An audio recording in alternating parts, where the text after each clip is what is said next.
The echoes of tomorrow. The world had changed in a way that no one could have predicted. It wasn't just the technology, the digital interfaces, or the neon lights that flickered in the streets of every major city. It was the very essence of human existence that had been altered. Time wasn't linear anymore. Max Walker stood in front of his apartment window, watching the city come alive as the sun dipped below the horizon. The skyline, once a static image in his mind, now shifted and flickered like a broken television. He blinked, but the image remained the same, a distorted panorama, caught between past, present, and future. For the past few years, Max had worked at Chronotech, a company that specialized in time manipulation technology. They weren't supposed to change the past. No one was. But what if you could see the past? What if you could interact with it without altering it? What if you could experience history rather than simply learning about it? Max had always been skeptical. It wasn't that he didn't believe in the power of technology. He did. But manipulating time, even in subtle ways, had consequences. And Max wasn't sure he was ready to face those consequences. That was before the breakthrough. It all started with a project codenamed Echo. The idea was simple.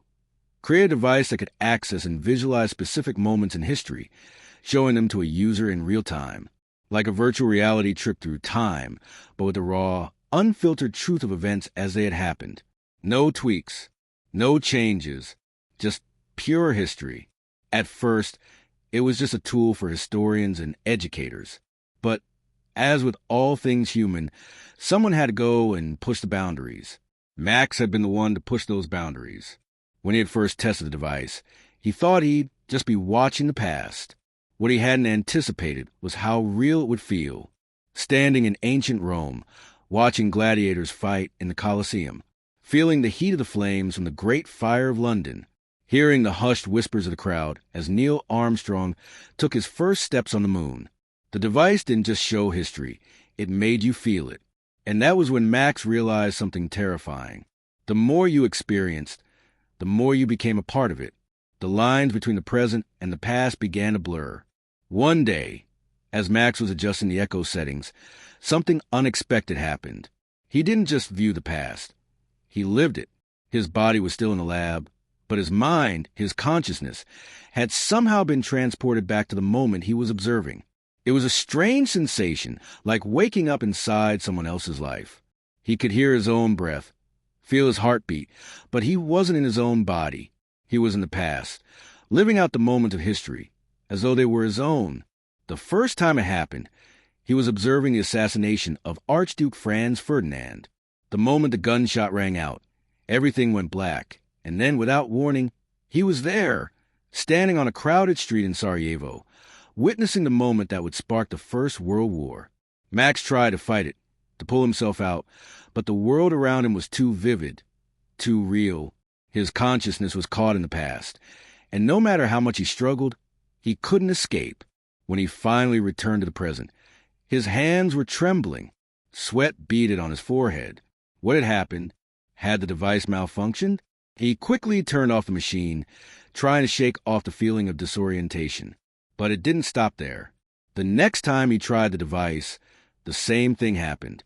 He was pulled into the past again, this time in the middle of the Battle of Gettysburg. He could hear the gunshots and the cries of soldiers around him. He could smell the blood in the earth, feel the weight of the rifle in his hands. Max's experiences in the past became more frequent, and he realized something darker was happening. The more he used the echo, the more it felt like he wasn't just observing history. He was living it. His mind was no longer a passive observer. It was a participant, as if the device was manipulating his consciousness to anchor him in time.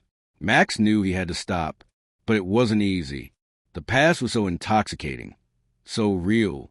Each time he entered the device, he felt a pull, a desire to relive those moments. It wasn't just curiosity anymore, it was addiction. He wanted to experience everything. Every major event, every fleeting second, every human emotion. One night, Max decided he would go further. He would test the boundaries.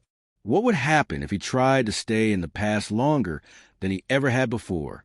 What if he could live an entire life in one of those moments? He set the device to the early 1900s, a time he had always admired. the roaring 20s, the jazz, the art, the fashion. He wanted to know what it felt like to be a part of that world. The moment he activated the echo, he was there. He was in a crowded nightclub in New York, surrounded by flapper girls and jazz musicians. The atmosphere was electric. He could hear the brass instruments, the laughter, the clinking of glasses. He could feel the thrill of the age, the sense of possibility, the energy of a world on the brink of change. But as the days passed, the allure of the past began to fade. He was no longer experiencing the joy of discovery. Instead, he was feeling the weight of the years, the consequences of history unfolding before him. He could see the crash of 1929 coming, the rise of World War II, the hardships of the Great Depression. The past wasn't just a beautiful dream. It was a nightmare waiting to unfold. Max realized that in trying to escape his present, he had lost touch with the world he once knew. He had become too involved in the past, too invested in the lives of people who had long since passed. In a final moment of clarity, Max pulled himself out of the echo and shut down the device for good. He stared at the screen, feeling a profound sadness. He had experienced the past in ways no one else ever could. But in doing so, he had lost himself. As he sat in the darkness of his lab, he understood that some parts of history are meant to be remembered, not relived. Some echoes of the past should remain just that, echoes. The future, after all, was waiting for him to build it.